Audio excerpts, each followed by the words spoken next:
Hey, everybody. Welcome to another edition of NasCardRadio. This is episode number 62. I'm your pal Val. With me is the amazing Jason. Jason, how are you?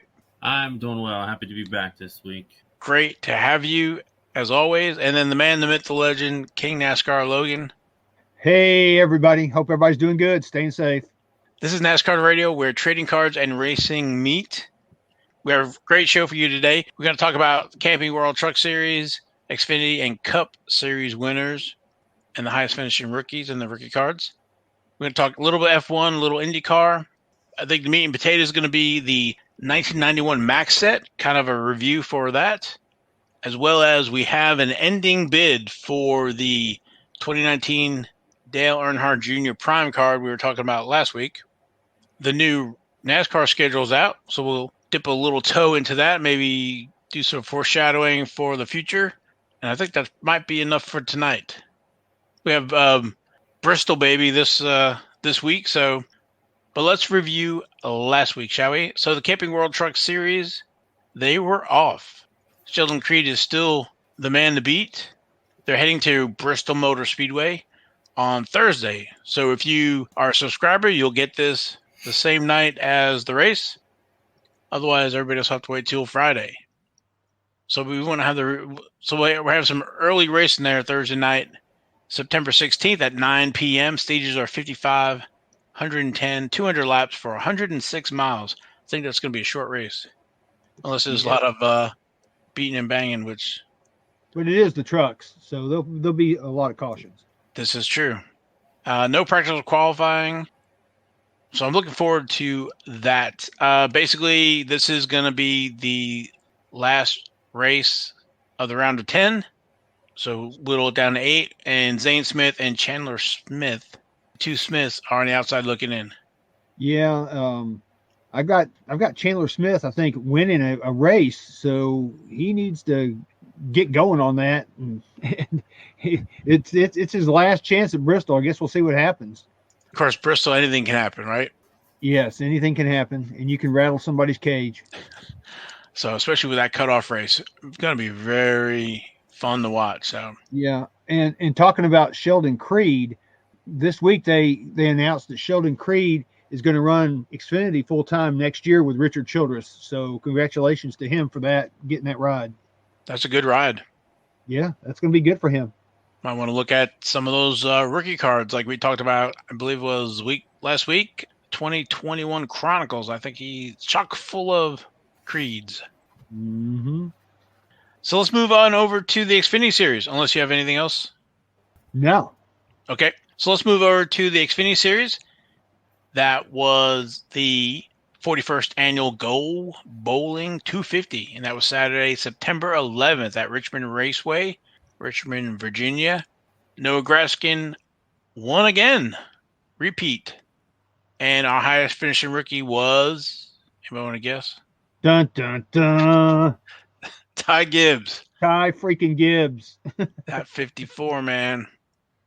Car 54, where are you? That's an old-time reference. Anyway, we talked about Noah Gragson just the other week. 2017 rookies. Absolute. And then we've talked about Ty Gibbs quite a bit. 2020 Chronicles. If they come out with a nicknames card and it says Ty freaking Gibbs, that means that they're listening to this show. Yeah. I was going to say Mr. Incredible, but when you look at him, though, he looks like he's like 16 or 17, or, looks like he's like a little guy or whatever. So I don't know what a nickname is. We're going to have to think of a good nickname for him. I like Ty freaking Gibbs. I mean, I'm on board with that one, too. All right, yeah. So Ty freaking Gibbs. Because you have Kyle F word Bush right now, and he likes that. He actually embraces that. Well, we talked about it before. He's one of those guys, different personalities, right? He feeds off of that. Tell him he can't do something and watch out. Mm-hmm. Then spinning back, the next race, Bristol, baby, the Food City 300 at Bristol Motor Speedway. That's Friday, September 17th at 7:30, another night race. Stages 85, 130 laps for 150 miles. Yep, that's going to be another barn burner. I mean, I love all the Bristol night races. Those are some of the best races of the year, I think, by far. So one other thing we need to talk about is the playoffs start race 27 after the Bristol race. So this is basically going to lock everybody in, and then their playoffs start. So Noah and that team, they're red hot right now. So we'll see how, they do in on Bristol, and if they can carry the momentum over to the playoffs. So one interesting note for the Xfinity race was John Hunter Nemechek coming in third. He was running one of these, out of his norm, non-points for him from the Truck Series. So yeah, he was in a Toyota. Thought he had a pretty good finish there at third. Yeah, if they could find him a quality Cup ride, I think he could do very well. Yeah, that was always my concern when he was in Cup. He was in, competing against Cole Custer, Christopher Bell. There's one more. The big three. Tyler Reddick. Yeah, there you go. Thank you. So soon I forget. And then John Hunter Nemechek, who was in the lower of the group. So I agree with you. So we'll see. But John Hunter Nemechek is definitely a racer. Moving over to Cup. That was the 64th annual Federated Auto Parts 400 salute to a first responders Saturday, September 11th at Richmond Raceway. I thought that was Denny Hamlin's show right there, but Martin Truex Jr. pulled it off. Yeah, he came back from a lap 1 penalty and ended up winning. And Joe Gibbs, first, second, and third. Yeah, it should have really been all the first 4 would have been all Gibbs cars, but dang it, Kyle Busch had a speeding penalty late, and he just couldn't recover from it. I mean, there just wasn't enough time. And he was, at the time he got that penalty, he was leading. Oh, I thought for sure he was going to win. I've got him picked to win this next week. With all that going on, he finished 9th. Yeah, and Denny Hamlin led 197 laps compared to Martin Truex's 80. But you just got to lead the last one. Yep, one that counts. We haven't talked about Martin Truex's cards in a while. 2004. Yep. And he's in a plethora of different series back in the Press Pass days. So there's Press Pass signings, and they were kind of, I think, sprinkled in the different Press Pass releases. But we have Optima with a base card and parallels, Stealth with a base card and parallels, Trackside base. It looks like, let's see, card number 99, so it must be LD. I can remember what that is, but the 39 would have been his rookie card there. And then there's different parallels to those. High Gear just has autographs. And then there's that Dale Earnhardt Jr. set. He's got 5 cards in it. So I think that was a special set. I think it comes in a little tin box or something like that for the Dale Earnhardt Jr. So that is 2004. Another one where his rookie cards are not very expensive and definitely going to be a Hall of Famer. And if he can get another championship here in the next few years, he'll be a first rounder, I'm sure. Yeah, he's already a lock for the Hall of Fame. I think we talked about it before. I mean, I think the criteria for getting into the NASCAR Hall of Fame, at least one of them is winning a championship. And if you win a championship, you're going in, no doubt. Yeah, we've been watching, me and Logan, the last 10 years, the selection process for the NASCAR Hall of Fame. And I totally agree. If you win a championship, you're pretty much a lock. If you're one of the 50 greatest drivers that were chosen in 1998, you're pretty much a lock as well. Yeah, I agree totally. And then our highest finishing rookie was Chase Briscoe, who I think is definitely a lock for Rookie of the Year against Anthony Alfredo. And we've talked about him numerous times. 2018, his rookie cards are in 2018. Yeah, he's in certified. So, Val, I know we've talked about Truex before. I think that was one of the earlier shows because I know that was a rookie card that I picked up as we were talking about it. And he has a couple, and we've talked about their sponsors because his trackside is very prominently Bass Pro Shops, and then his Optima is very prominently Oreo.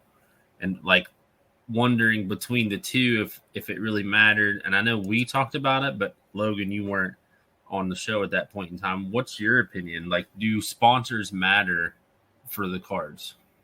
I don't think they matter a whole lot, except for just the appeal of the eye appeal of the card, because I like that Oreo card better than the Bass Pro Shop card.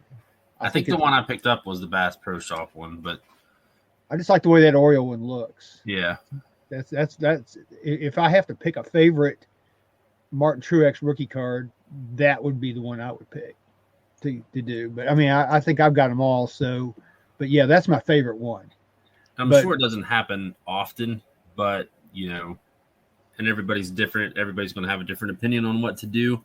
But I think it's interesting when they're so prominently displayed like they are for him, that you kind of have an option of, if you're going to do one, I think you even passively lean one way or the other just because of an association to a race that you went to, or, something like that, that I think you pick it without even realizing sometimes. You bring up a good point.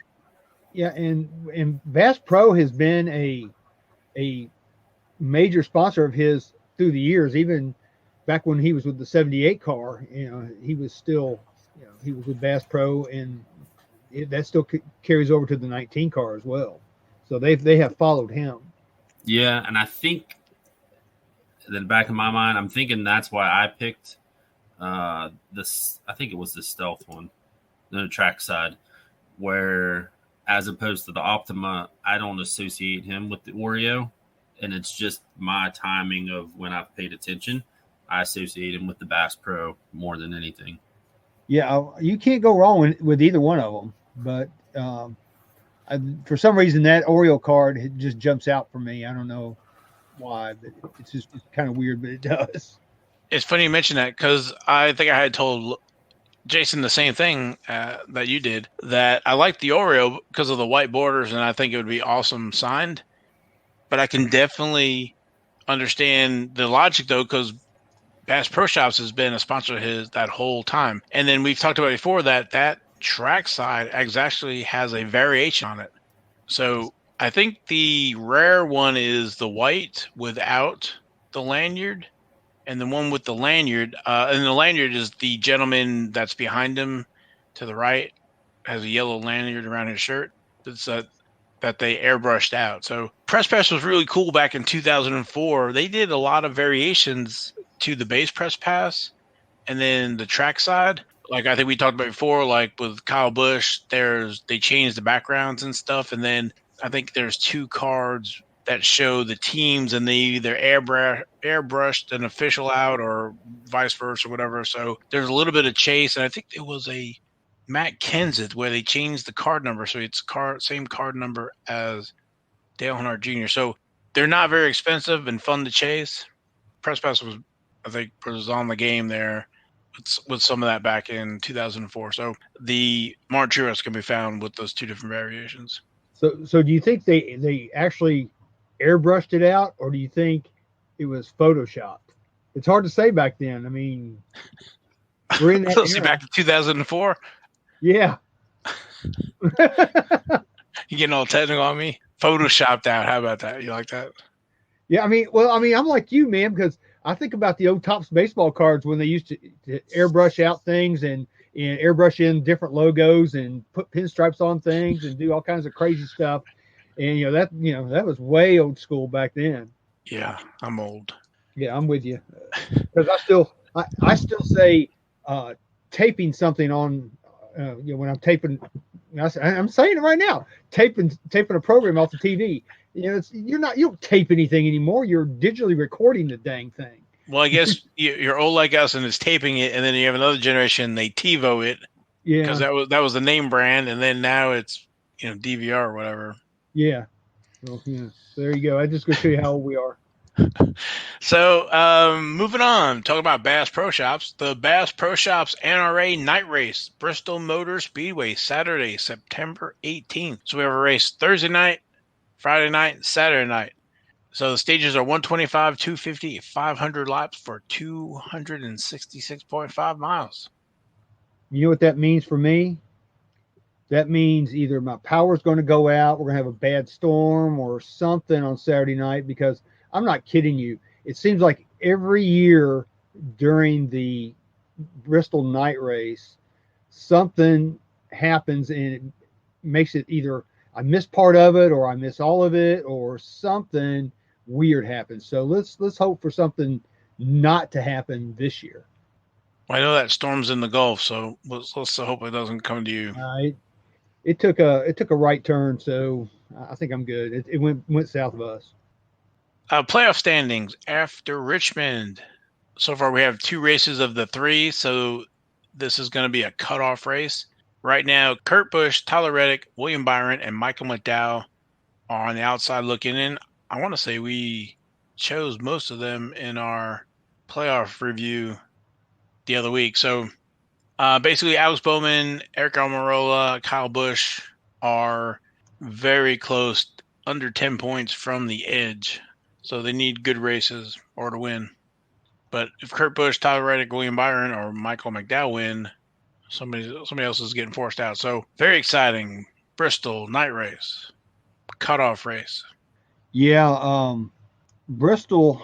I've got some statistics for you on Bristol. Kyle Busch is the current wins leader among all active drivers. He's got 8 wins there. He has by far I won't say by far the most, but coming in second with the most wins is his brother, Kurt. So the Busch brothers have it figured out. So, Kurt could win. That could shake up things. But I've got Kyle on my list to win that race on Saturday night. That's pretty impressive. Both Busch brothers there with that many wins. But I mean, I like to see Kyle make sure he gets in, win that. But Kurt, that wouldn't be bad for him. He has to win. So it's going to be interesting. We'll see, put the back against the wall, how they do. But it's going to be exciting. Do you know who won the first race there in 1961? I want to say Fred Lorenzen. No, it was. That's Martinville. I'm sorry. Jack Smith won the very first race in 1961. Jack Smith. Yep. He's in the 1989 winner's circle. Yes, he is. And yes, it was a race of attrition, too, because they had 42 cars start and only 19 finished. They had a lot of cars crashing or breaking. That's a lot of cars. Yeah. Especially in that little bowl. Yeah, buddy. Well, you know what? That might transition to, I don't know if you want to talk about the NASCAR schedule now or not. Well, I do want to say one kind of personal thing about Bristol. We went there in 1989. We went to the night race, and that was long before they, made it into the Coliseum that they've got now. In fact, we actually sat on concrete blocks. I mean, it was just concrete seats. I mean, that's what it was. But this is in August of 1989.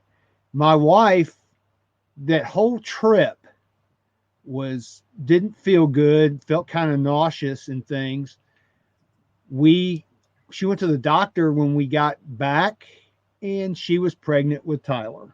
So Tyler was at that race. But we didn't know it at the time. But Darrell Waltrip won that race. That was her favorite driver. So it was a fun night. We enjoyed the heck out of it. And so literally 9 months later, Tyler was born. So I imagine just put that out there. That obviously, do you collect memorabilia about that race more specifically than others? No, not really. I probably should. And thanks for putting that into my ear, because now I'm going to do that. You don't have enough already. Yeah, I do have a paint chip off of his car, off of Darrell Waltrip's car somewhere from that race, because we were able to go down and right where the car was, and there was a paint chip on the ground, and we got it. In fact, Stacy picked it up, and I don't know where that's at. I got to find that. That's around here somewhere. But he'll be up all night now. Yeah, I had forgot about that till just now. It was one of the fluorescent color paint chips. It was cool. Well, we can run through the rest, IndyCar and F1, and then we'll swing back to the NASCAR schedule real quick. Okay. It's not too much for the IndyCar, but I do want to mention IndyCar for the IndyCar fans. Not a lot of trading cards, but at least keep up with the season. So that was race 14 of 16. That was the 2021 Grand Prix of Portland International Raceway, Sunday, September 12th. It was 110 laps, and Alex Palou won. He is leading the points right now. He does not have any trading cards. The next race is September 19th, Firestone Grand Prix of Monterey at WeatherTech Raceway, Laguna Seca. Location, Monterey, California. And then point-wise, like I said, Alex Palou has got 477 points. Pato Award, 452. And then Joseph Newgarden at 443. So it's tight points race there. So, and then swinging over to F1. So that was the 2021 Heineken Grand Prix of Italy. That was in Monza, Italy. Sunday, September 12, 2021. Daniel Ricciardo won that one. And like I said, this is one that I was watching. Scared a lot of people. Lewis Hamilton and Max Verstappen were battling it out. And it was quite interesting where Lewis Hamilton was coming out of the pits and Max Verstappen was coming in to the first turn, and neither one was giving him any room. And Max kind of got forced off or went wide, hit one of these sausages, I think they call it, flipped the back end of the car over, and they both went into the sand. Now, it happened so fast, I didn't catch it the first time, but when they went through the replay, you could see that one of the rear tires basically went right over Lewis Hamilton. But if it wasn't for that halo, which they said has only been a new addition, I guess, in the last 10 years. So if that was years ago, it would have been a much different story. But both gentlemen were able to walk away, and they kind of walked away at different times. I think they were so PO'd. But Daniel Ricciardo won that race. He has about 156 cards in the 2020 Topps flavors, but I think probably the one everybody's chasing is the 2020 Topps F1 Chrome card number 9. Yeah, and you had Landau, Calrissian, and Norris come in second. Yes. And that was a sweep for the McLaren team. From what I understand, they haven't won in quite some time. And then both of McLaren finished 1-2 because there's only 2 cars per team, so their team finished 1-2 on the podium. And for the point standing so far, I don't think it really changed. Max is still winning by 5 points over Lewis Hamilton. Yeah, so I think they've got what? 8, is there like 8 races to go? I think that's what I understand still. Yeah, that was race 14 of 23. So yeah, quite a few races left for them. Yeah, it's going to go down to the wire. I think it's pretty much between Verstappen and Hamilton. Yeah, I think it's going to be very tight this year. Like we said, I think it was 2 weeks ago or whatever, it was like -3, -5, and they're flip-flopping, and the rest of the folks, they just can't keep up. So let's switch over to the NASCAR schedule. The 2022 schedule was released. Took a quick glance at it. Saw that the championship race is going to be at Phoenix again. But Logan, what kind of jumped at you? Anything? Well, the one thing I saw was there's going to be races now at Worldwide Technology Speedway, which is just across the river from St. Louis in Illinois. So they got that race, and they got rid of Kentucky. They're going to still have the Nashville race, which I'm very excited about. I will be renewing my seats as soon as that comes up. They said, I got an email from them today. They said they're going to start taking orders in October. So I'll be doing that. Bristol Dirt is going to be on April 17th. So I'm glad to see that back. I hope it doesn't rain. But probably the biggest thing is not even a points paying race. It's going to be the Clash at the LA Coliseum. And that's going to be on February 6th of 2022. They're going to build a specialty track just for that. And then from what I heard on NasCar Radio, they're going to tear it down after the race. So they're going to build this track at the Coliseum, race there, tear it, and then tear it back down. I think it's going to be really cool because if you go back in NASCAR history, they had a cup race in 1956 in Soldier Field, and that was a half-mile track, and that was won by Fireball Roberts, which he's one of my all-time heroes. I love Fireball. So this won't be the first time they've done something like that. And there's also cup races back at Bowman Gray. I think they started in, I think it was I'm trying to remember because I don't have this down.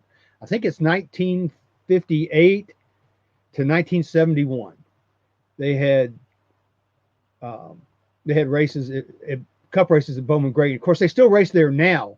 They just don't race cup at Bowman Gray Stadium. And that's a quarter-mile track. That's a really small track. But one interesting thing about Bowman Gray, the last cup race they had there was a race that had different divisions in it, but it was a cup race. It had, had a cup race, and it had like some Grand Am cars, or I can't remember what series it was. But anyway, Bobby Allison was in that race, and he was driving a Mustang, and he won. NASCAR records show that he has 84 wins, but he's supposed to have 85. This is the race that is in question for his total race count, race win count. So NASCAR never gave him this race to put towards his cup total, even though there was cup drivers in it. So that, like I said, that's the one that everybody kind of gets upset about. Yeah, I was gonna say I've heard him talk about that numerous times. When somebody brings up his total, he corrects them. That's the notorious race right there. That last cup race at Bowman Gray Stadium. So again, NASCAR is shaking it up, trying to make it exciting for the fans, for the drivers. Bring in new fans too. So yeah, because they're going to have that thing right in LA, that Clash. So that's going to be cool. The only thing that and I guess I shouldn't worry about it, but that's going to be hard logistically, I think, for the teams, because this is also going to be the unveiling of the next gen car. So this will be the first time we'll see them on the track. This will be the first time we'll see them with the numbers changed, moved, towards the front of the car, all of that. So it's really going to be, it'll be the first time we see, the single lug nut. I mean, all these things that we've heard about, this will be the first time we'll actually see it. So when you were talking about that, I was thinking about the other thing where it's like, all right, they're on one side of the country and then they got to come on back. They got to go out, come back to Daytona. And then I think they go back out again to, is it either Las Vegas or I think California is back on the schedule too. So they either like go out, come back, and go out again. So I wonder if they'll just send out different haulers. I know probably has nothing to do with cards or whatever, but they'll strategically send haulers either halfway out. They need parts or whatever. So, but again, going back to the schedule, some exciting additions, removing some tracks. So NASCAR shaking it up. Yeah, I'm excited. I'm always excited for some racing. So, and before that, though, late January is the NASCAR Hall of Fame induction ceremony for Dale Earnhardt Jr., Red Farmer, and Mike Stefanik late January. So that usually starts the season. So I'm looking forward to that. Yeah, I guess that kind of means that we're going to lose a year of inductees because of COVID. Since, those guys were supposed to be inducted last year, and they weren't because of COVID, so they're doing it this year.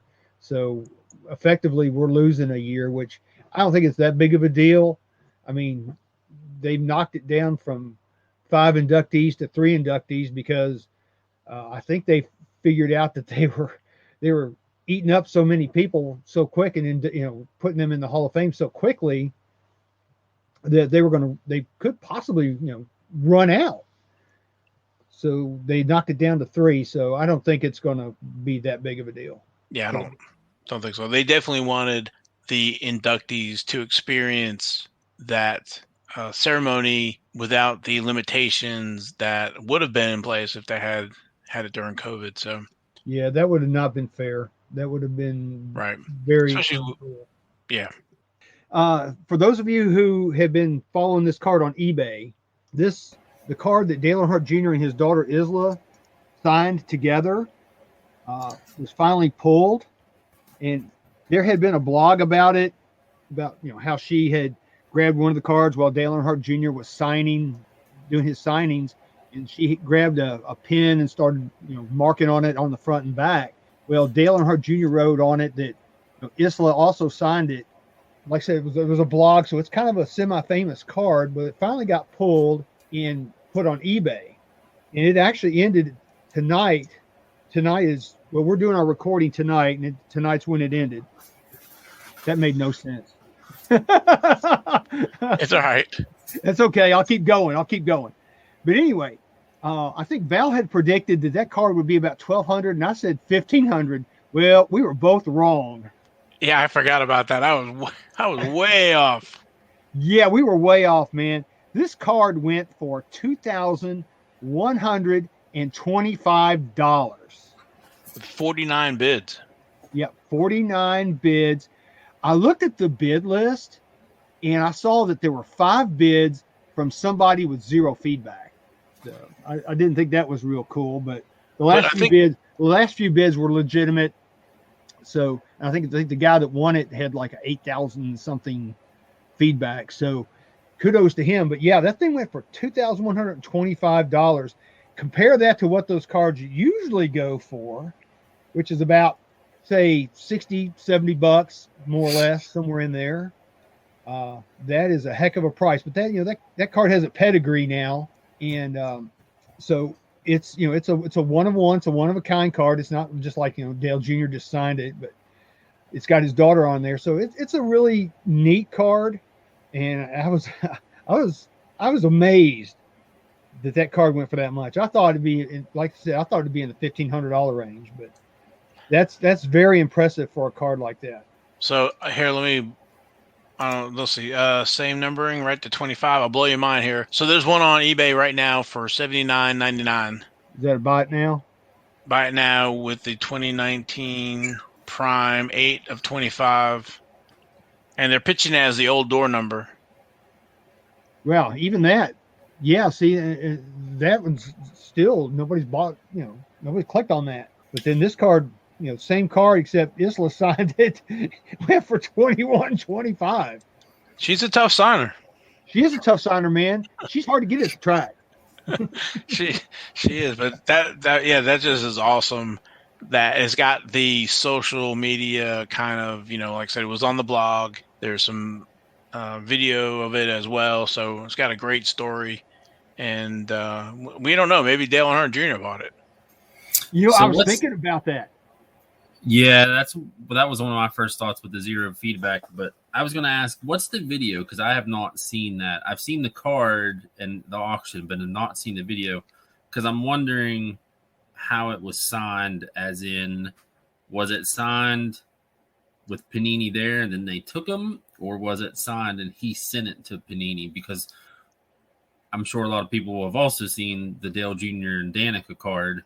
So there's kind of a history there that he is having, not issues, but unique cards, and they're getting returned to Panini, where we see all these Snapchats and Instagrams where people are keeping their own cards. So I think the video is actually of the break that he won it in. Okay. So you see the pack being opened, and you see the card coming out of the pack, and you can basically see all the scribbles match. And then there was also, I think, a picture of them fanned out on a table to show, I think maybe it was Earnhardt Jr. had on his table. And then there's another picture of her or something in the lap, and you can see the marker, and it looks like, I think, her hand or whatever. Gotcha. And I remember hearing about this or seeing the picture about it, and I think there was a mention on the Panini blog about it. So there is a little bit, and I think they mentioned it in either the release notes or pre-sale stuff.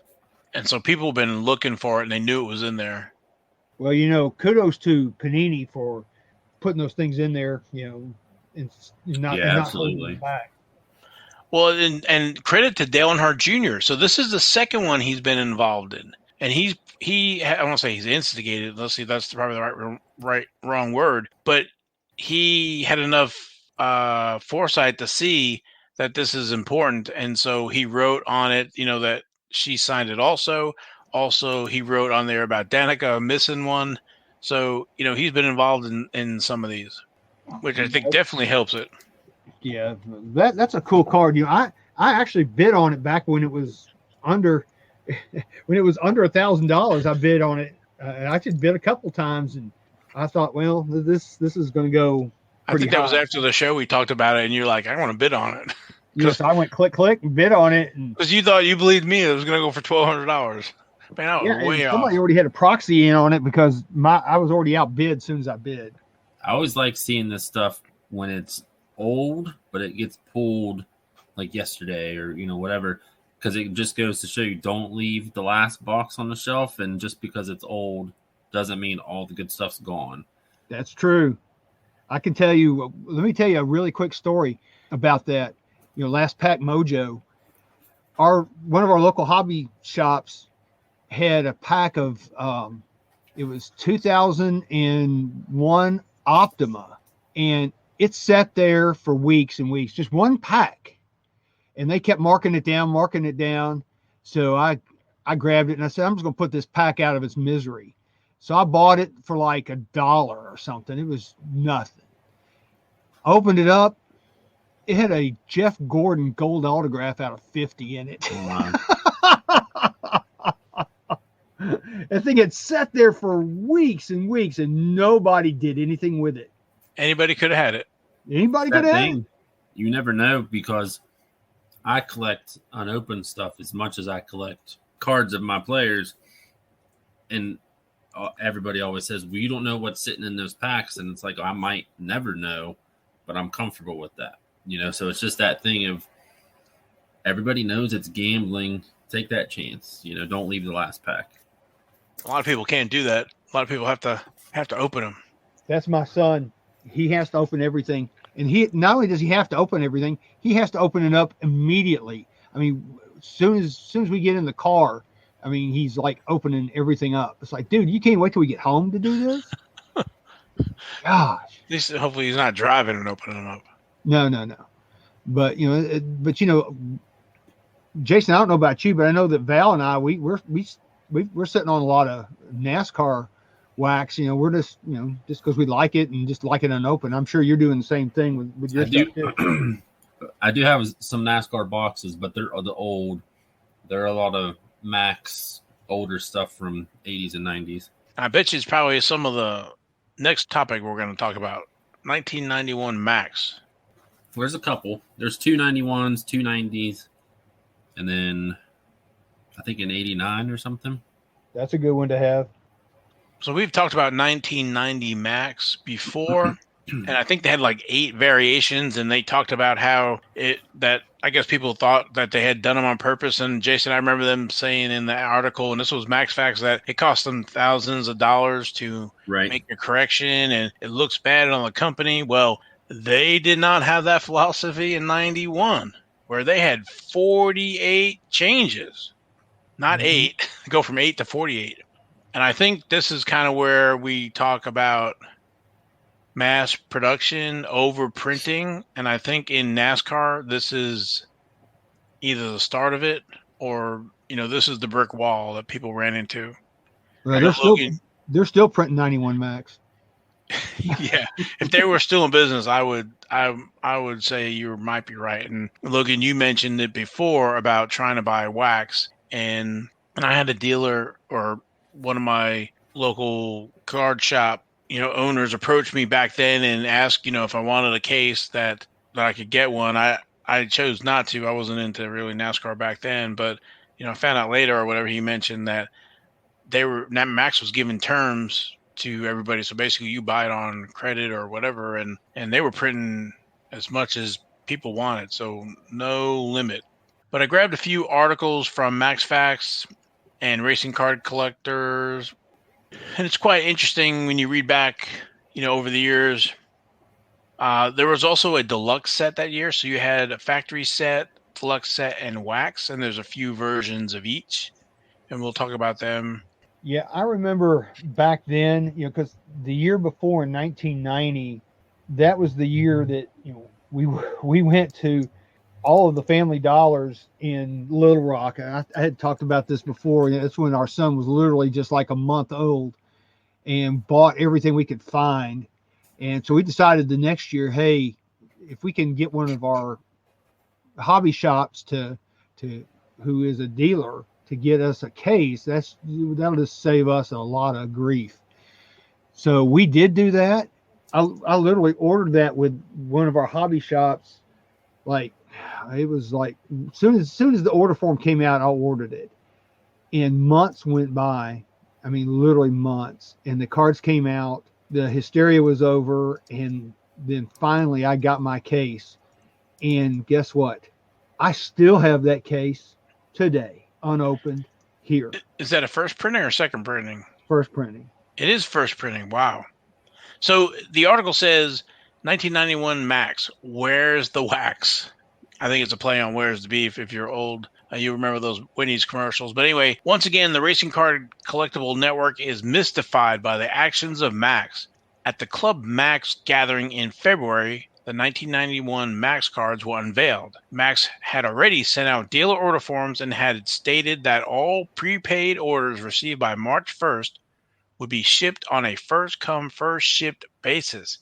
Many prepaid orders have not been shipped yet. There seems to be no shortage of complete sets. Case prices of sets, 12 sets, on one of the computer networks have dropped from $450 to $240 in May.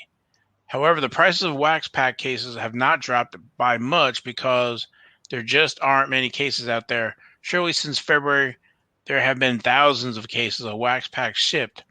We have a sneaky feeling that cases will show up, and the dealers and collectors who are not too happy now, well, as my grandmother would say, it's about to hit the fan.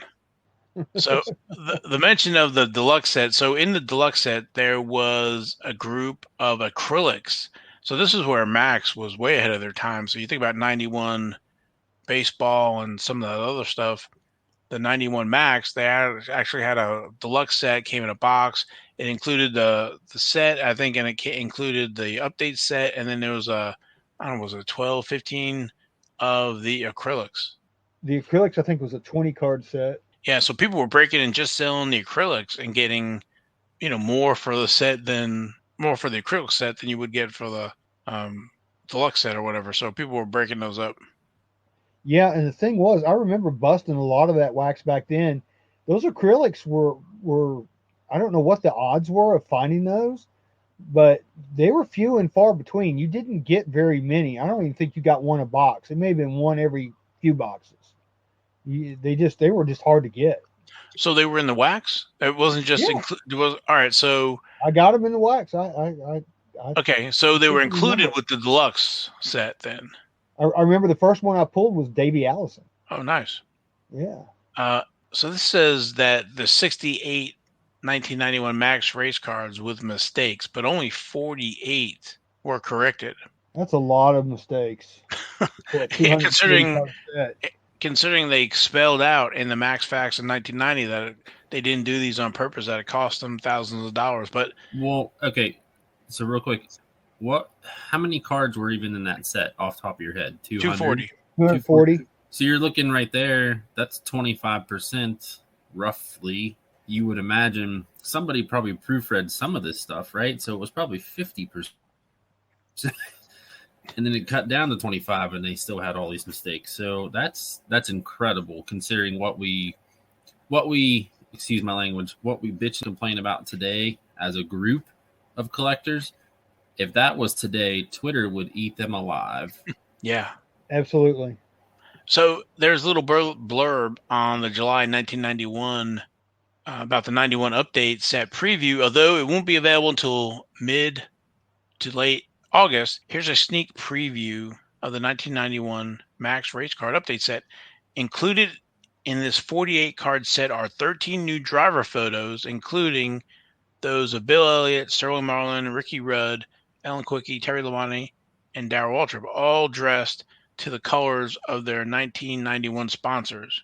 Packaged in a playing card size box pictured on the page 16 with graphics similar to that of the 91 Maxx binder, it will be available through both Maxx mail order, division, and dealer network.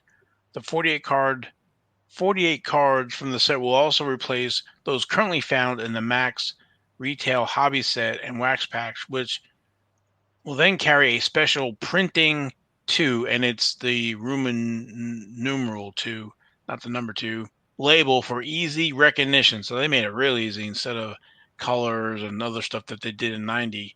They just spelled it out. The Maxx Deluxe mail order set will continue to consist of first printing cards only, and I believe that update set is in there as well. So yeah, that deluxe set had the regular 200, the first printing of the 240 cards, the update set, and the acrylics. Yeah, so deluxe order set will continue to consist of first printing cards only. And for a complete list of all the cards contained in this set, please see the inside Maxx Facts section. So it has that special printing 2 on it.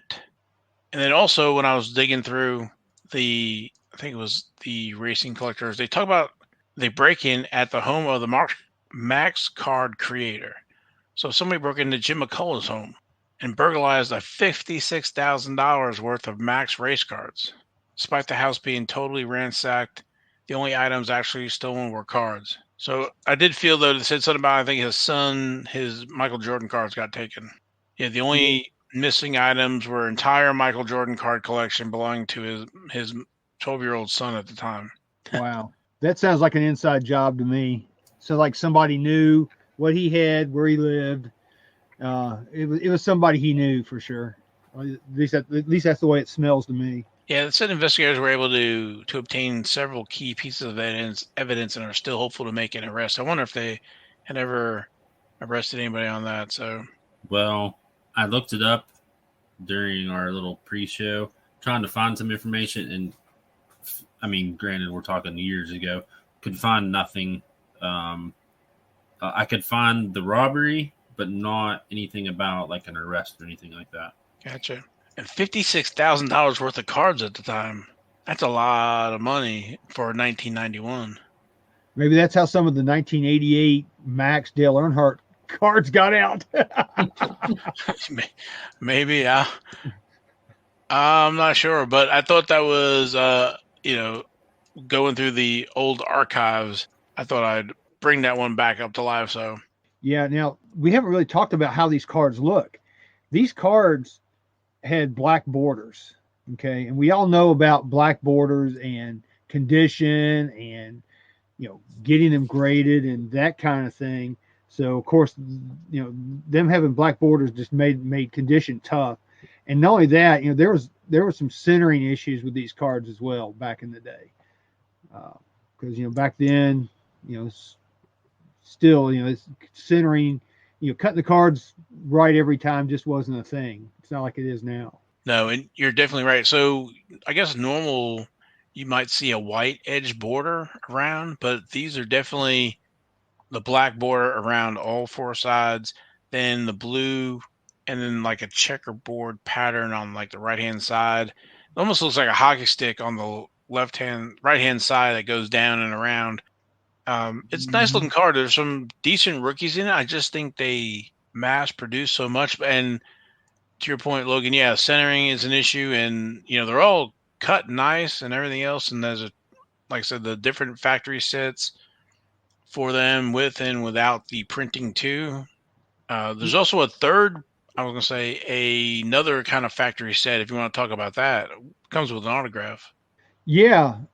They made a special factory set, and I've actually, of course nobody can see it, but I've got one. It was put out or produced for J.C. Penney, and what it had a Bill Elliott autographed card in the box with a certificate of authenticity, which is pretty cool. But of course, back then they were expensive. Now you can pick them up for a really good price. Yeah, I was going to say either people don't know that they have the JC Penney set, or it's lumped in with the 91 with the mass production and people don't know. But you can pick them up for a good price. I haven't looked at them lately, but it used to be like $10-15 for the whole set with the Bill Elliott. So definitely, if you're going to get a set, you might want to look at picking one of those sets up. So you might be able to snag one cheap on eBay or at the card show or whatever. Yeah, I mean, Bill Elliott's NASCAR Hall of Famer, and he was most popular driver for years. So yeah, it's if you can pick one up for $10-15, that's a heck of a deal. And one other thing that I found, actually I had found it before, but wanted to bring it up when we talked about the variations and stuff, was that it wasn't until 1993 they actually found a variation that was undiscovered. I don't know how that happens.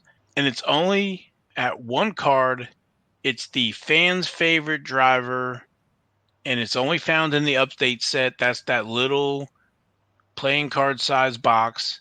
And they don't know how they did it. They be in the Maxx. This came out of the Maxx facts, that in that little hockey stick, basically they have fans' favorite driver, and they changed the pronunciation where they moved the apostrophe from fan apostrophe s to fans apostrophe. So that was the corrected, but for some whatever reason on the part of the hockey stick going up where it shows 1990, they may change it to driver. I don't know how that happens. And they also moved the Maxx logo from the left to the right. So the only way to find this card is to pull it from the update set. So now they said that has the shorter print run of all of them. So I don't know if they made 22 million, then, whatever. I'm sure that one seems like it would be rarer to me. It would be, but I guess either A, people don't know about it, B, people don't care about it. They're not going after all of the variations. I think it's maybe a fun, cheap set. If you want to do the variations, you could do, like a second printing and then the update set. Well, that still gets you overlap. So I guess you'd have to do the first printing, the update set, and then just find that one Bill Elliott, find that one Darrell Waltrip, and you're good to go. So yeah, that's pretty cool though. Yeah, but there probably is not a premium on that update corrected or whatever variation era in the update set for Darrell Waltrip. So, but yeah, considering that this was 91 and then this came out in 93 sometime, so it took them a few years even for them to figure it out that they had even made an error, and it was a Maxx Club member who told them about it. So I just thought I'd bring it up. So and that's why. Good. Sorry. So, okay, I'll go ahead. On that Bill Elliott, I'm looking all over eBay for that set. There is one listed for $20, but it is a bad box. Like, plastic is ripped. It's still sealed, but plastic is ripped. There are no completed. And for the one with the signature, Bill Elliott is always on the right. The one without the signature, he's always on the left. Yep. But there are none on eBay. Yeah, and Bill Elliott was exclusive to Maxx. He wasn't, at least he was for a few years anyway. That was going to be my next question. Big deal on Bill Elliott. And something else that they did too, they made a 3D card that came in a box, which basically they cut out or made that same picture of Bill Elliott and pasted it on top of a card and made it look like 3D. And you could buy those from Club Maxx. And those were pretty cool back in the day. Yeah, so they cut part of the picture out. I'm sure they had plenty of cards laying around to make these, so it wasn't a big deal. And so there's a piece of acrylic that is, I guess, matches his head and that stuff. And then, so there's a card mounted on that, and then that's mounted on another card with the cutout, so it looks 3D. I believe those were Maxx Club exclusives. And there's I think a handful of different types.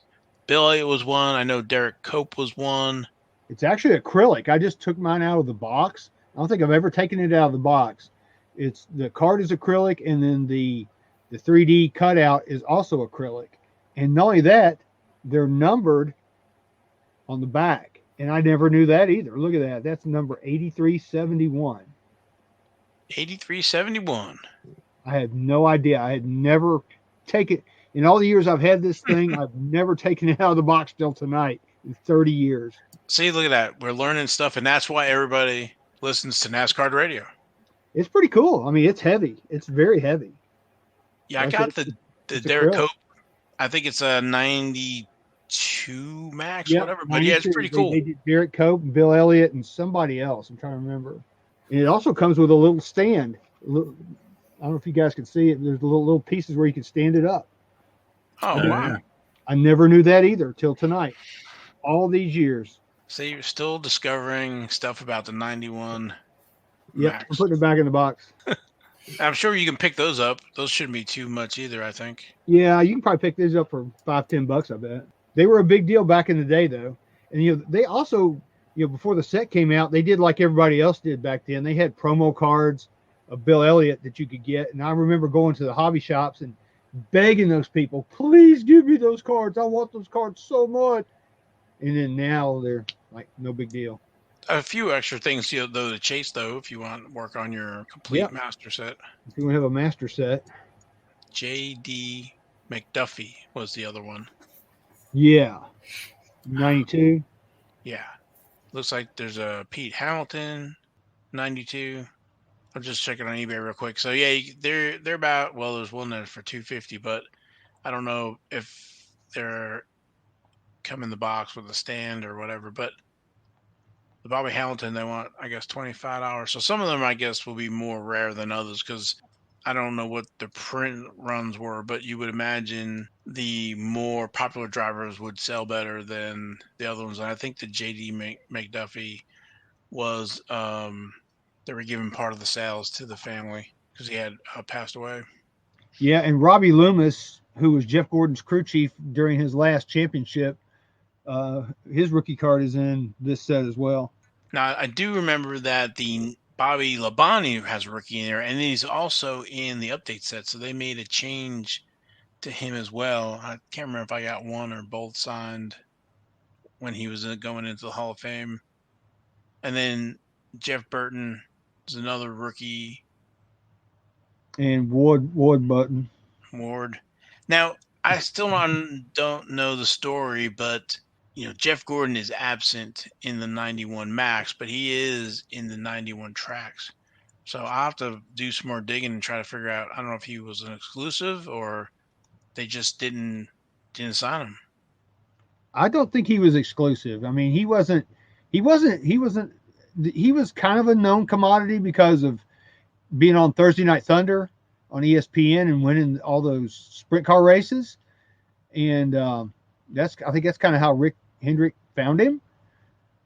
But he wasn't, he didn't win his first race until 1990, what was it, 94, for the Cup? The Coke 600? Yeah, I guess I was thinking about in the Busch when he was running that, which is now Xfinity, what his first win was. But, and that's one thing about racing. And, not every year is a bumper crop of rookies like the other sports. And I think that's one of those things where that hurts NASCAR trading cards, that you don't have that constant feeding of going after those rookies. It's a different type of collector. Because if you go in after rookies, baseball, there's a ton of rookies every year. Football the same way, basketball, hockey, there's rookies, but I don't think they have as much of an impact. And then, racing. So, and with them missing, I think the Jeff Gordon, there's not a lot of desire, I guess, to go back and, collect that set. And then also price wise with the mass printing, you can pick them up cheap, as we've already talked about tonight. That I think this kind of hurt Maxx with the mass printing and with the Maxx Collectors Club. They were selling them all, but I think, and people were clamoring for them, but the shine will wear off here, in the next year or two for Maxx, not having any really big rookies in any of these releases coming up. Yeah, they really missed the boat on Jeff Gordon. And like I said, I would love to know the backstory on that. It'd be nice to be able to actually talk to Jim McCullough. But I think he lives out in like Utah now, doesn't he? Somewhere like out there. He doesn't even live in the Charlotte area like he did back in the 80s and 90s. Last time I, was looking for an autograph or send one through the mail, he was a sportscaster for one of the college teams, I think out in Utah. And then since COVID, I think he's gone into, say, retirement and then also either teaching sportscasting or some kind of thing like that, since that's, what he did before Maxx. Actually, I tried pulled up. It looks like he's doing public speaking. Okay. Oh, and actually, right. Sorry. I know I cut you off twice now. I'm glad I looked. There was a question I wanted to ask in his like 2-sentence, one long sentence biography. It says, worked at 5 TV stations, started the first NASCAR trading card company. Would you agree with that? Definitely. Yep.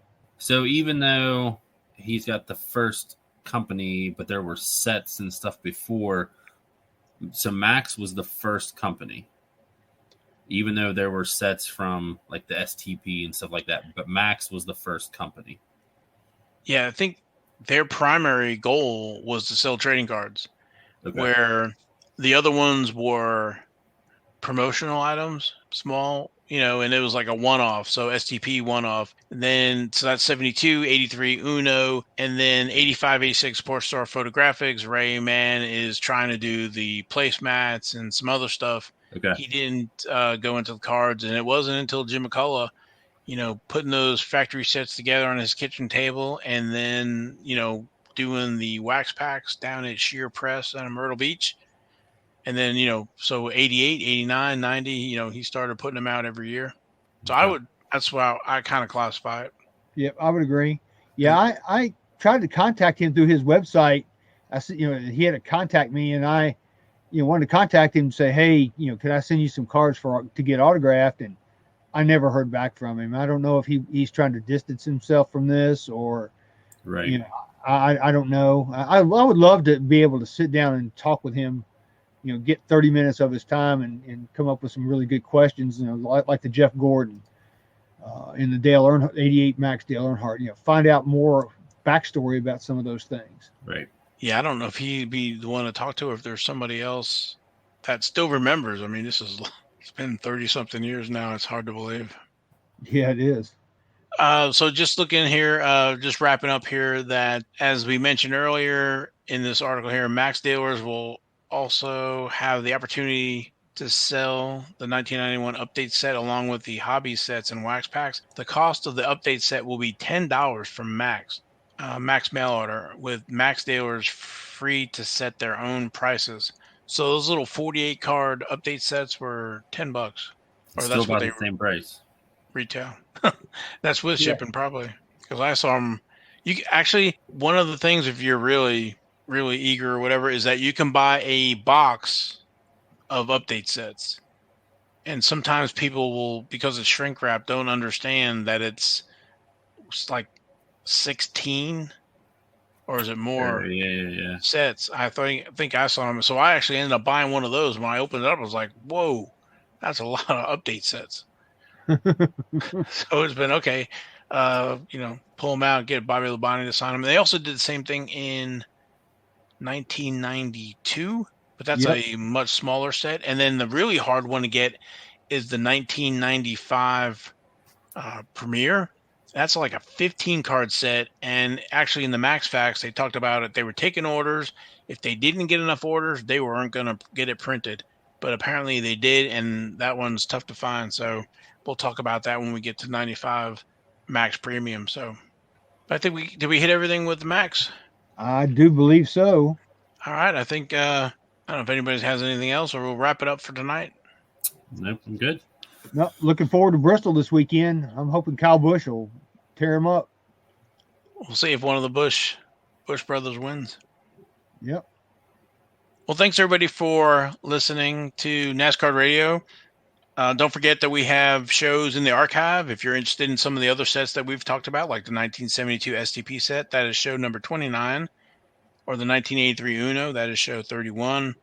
If you want to go back and listen to the 88 Maxx, that's show 38 and 39, the 1988 Maxx Earnhardt promo, show 42, or the 89 Maxx, show number 48, or 1990 Maxx, show 51. So, but again, thanks for listening to NASCAR Radio. Please share and like the podcast, share NASCAR trading cards with your friends. And for me and the guys, we will talk to you next week.